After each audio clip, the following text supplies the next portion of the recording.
because you don't grow, you don't become financially free, you don't become wealthy as a result of saving. You need to rise to the next level of being an investor. Investor means just deploying your money to go and make money for you. Warren Buffett said, if you don't have money working for you while asleep, get ready to work until you die. Can I say it again? If you don't have money working for you while asleep, get ready to work until you die. Sometimes back I went to Ministry of Health. I found a lady who was 75 years old and she was still working. And I asked, what is happening with this lady? Is she not supposed to have retired? They told me no. That any time she's about to retire, she requests for a renewal of 5-year term. And she begs so desperately. So my question is, if this person has been working for the last 50 years and she's not willing to go home, will these 5 years really make a difference in her financial life? It won't. Simply because there's a pattern that she has been following that has always been guaranteeing bad results.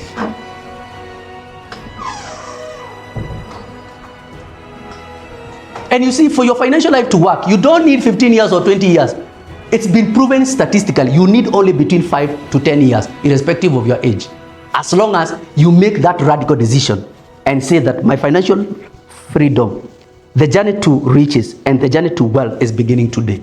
And you don't need to be interested, you need to be committed.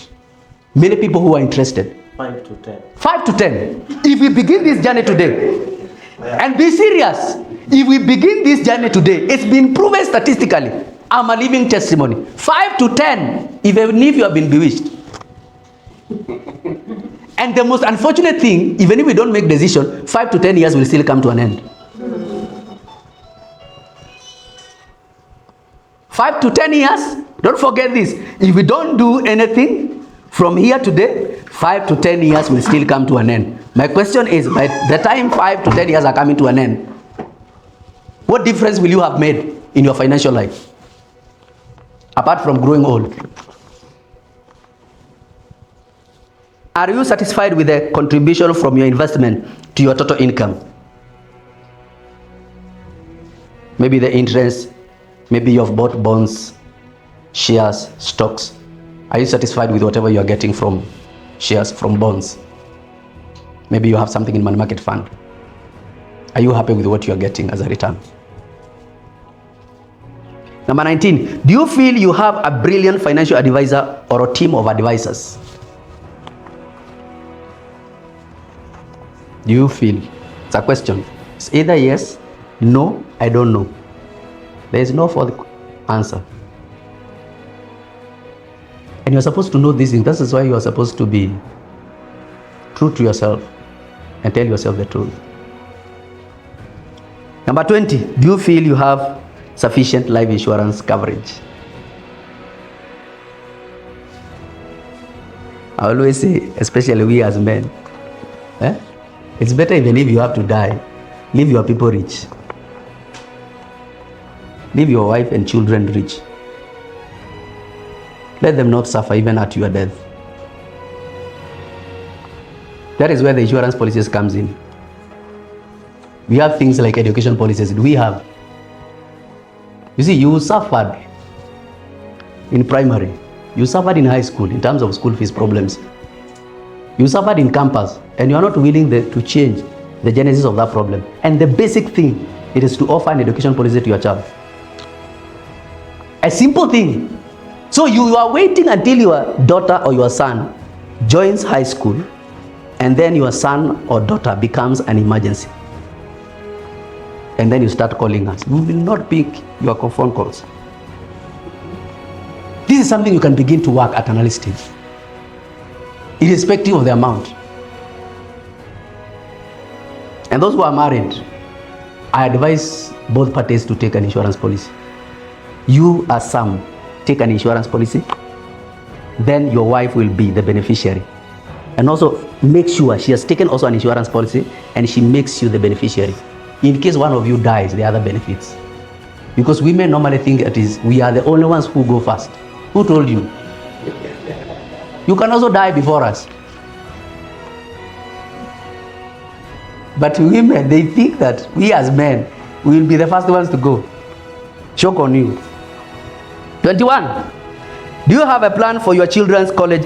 This one I not even. Do you have a plan for your children's college and university education? I've already answered this. 22. Do you own a house? Do you own a house?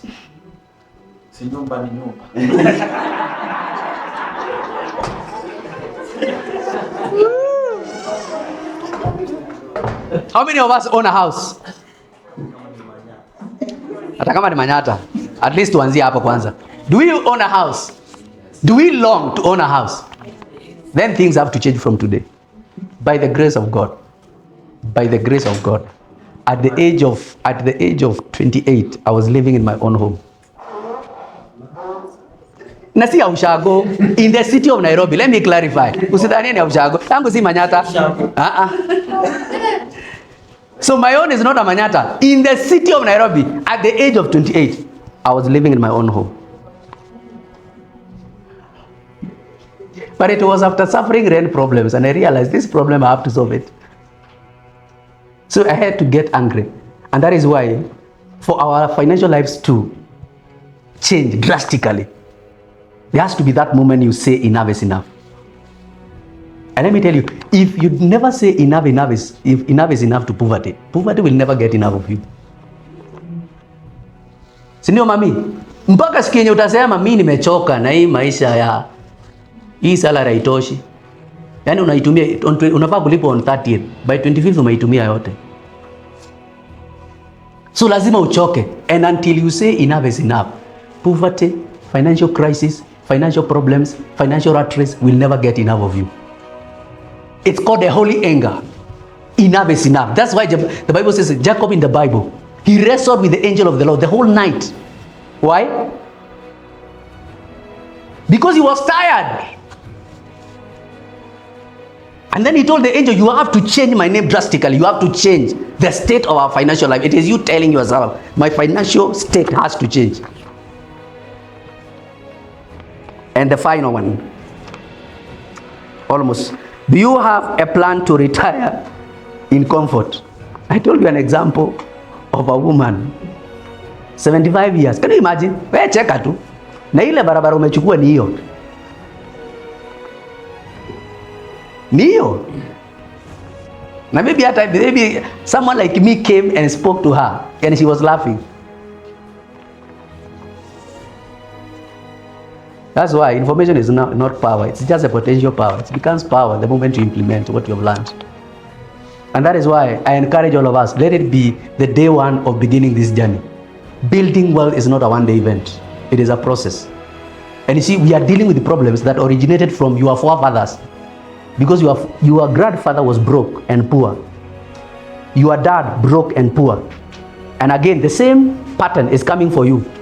And you don't want to do anything about it. You don't want to do anything about it. I don't need to be a prophet. You realize that you are just living the same lifestyle of being broke and poor. Not unless you are angry and say enough is enough. A new generation is beginning with me. 24. Have you prepared your will in case you die today? Hiyo manyata yako, nani ataion? You are manyata. You said some, you have a manyata. Who will take over your manyata? You see, this thing of will is not only for the rich people. You see, we are cultivating the mindset of the rich and the wealthy. This is the culture. This is the mindset we are cultivating. Cindy, young girl, remind me your name. Dorcas. I have a friend called Dorcas, so you are in the right place. A will. So you need to go and work on your will. Unaambia mom, even if the only thing you have is your wig, just write it. This wig of mine, in case I die, let it be given to so and so. Or the only thing you leave to us is debts.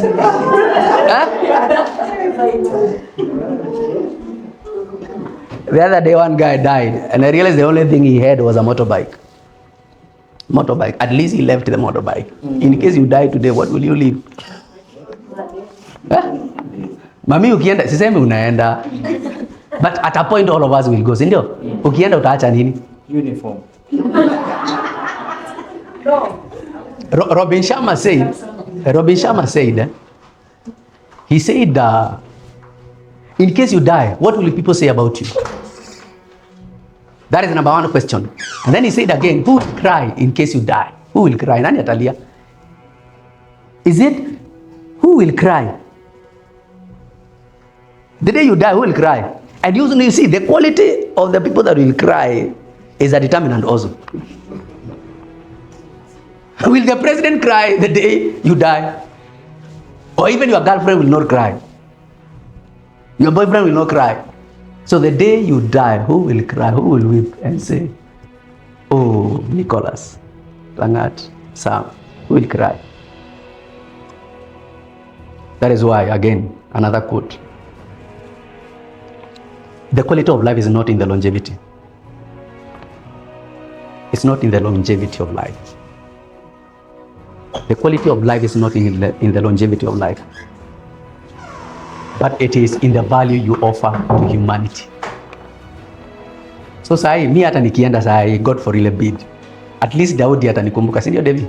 Sitanikumbuka? That's what I mean. So all of us, we have agreed, will tutaandika. Si ndio? Even if the only thing you have is a bicycle. We know we are building a culture of the rich and the wealthy. We realize that they know the state of their network. According to point number 1, they know the state of their network. So if you are worthy 200,000 or 100,000 or 15,000, tell yourself the truth and be true to yourself that I need to work hard because my value is 15,000. And for you to be challenged, go and watch the interview of the CSs when they were being interviewed about their network. Huh?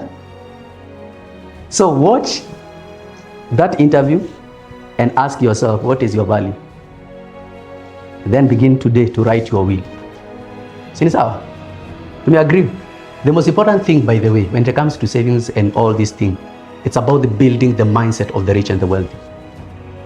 That is the disconnect between the rich and the poor. It is the state of the mind. In fact, the fact that you think that writing a will is not that important is a confirmation of a poor mindset. The fact that you think that having listing down your net worth is wrong is a confirmation of a poor mindset. A poor mindset of a poor man. So it begins there by rewiring your way of thinking and begin to think like the rich and wealthy. Knowing your net worth, writing your will is very important. Number 25, are you in control of your financial future? We shall answer. At least all of us, this one, the fact that we are in this room, we have begun to be in control of our future. Can you clap for yourself? Yes. 26, are you satisfied with the contribution you have made to the world? Are you satisfied? Dorcas? Or you just started to make a contribution to the world? Now, score guide. If no or I don't know is 0 to 4, is equals to good shape or keep it up. Time ya exam imefika, so that we can know the state where we are. That is if you have followed everything. 5 to 10 on the right track. Stroke, you need improvement. 11 to 12, weak pulse, needs revival. We need to resurrect you. We need to resurrect you. 13 and above, you need a new life. Yeah? So 0 to 5, how many people do we have? By the show of hand. 0 to 4. Hakuna. Sam, I hope you are checking your people. Yes. Yes? 0 to 4, no one. 5 to 10, needs to improve. Do you know the areas that you need to improve? Yes. 5 to 10, how many people do we have? David only. Daudi. Sawa. Sasa wewe. 11 to 12. Haki ya Mungu wallahi. All of us we are here. 11 to 12. Are we here? 13 and above. All of us we should lift our hands. Needs resuscitation. You are the ones who said it. It's not me. Needs. So that's why our leader Sam here was in spirit. You see where your people are. Resuscitation. And that is, don't worry, there is hope for us. Sindio? That is why Nick came. That's why he came. To resuscitate all of us. To bring all of us to life. And because I've been there and I rose to where I am today, there's a possibility that all those who are dead in their financial life will come back from today. And it will not come back by being interested. It will come back by, number one, making the decision. Two, by being committed. When you hear some telling you, we are working on this and this, because of the commitment, the covenant that you have with your financial life, you don't have any other option. Otherwise, you'll be like that woman who worked for 75 years. Okay?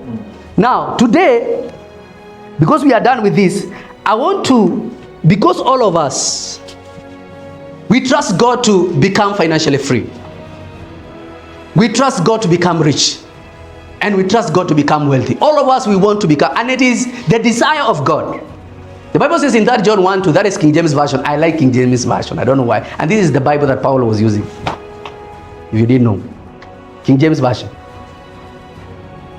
Beloved, I wish above all, that John 1:2. Beloved, I wish above all things thou mayest prosper and be in health, even as your soul prospers.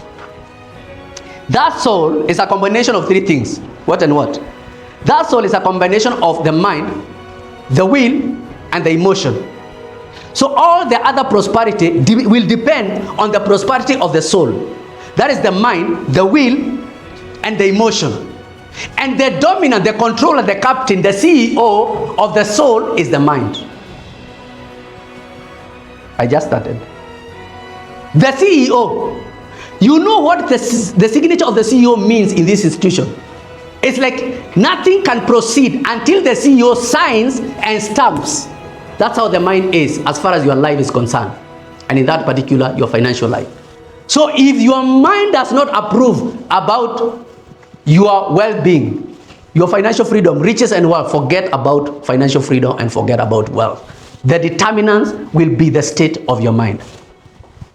But before we move to the mind, I want us to understand, what is this money? We keep on talking about money. We keep on chasing money. Right, left, and center. What is this money? What is money?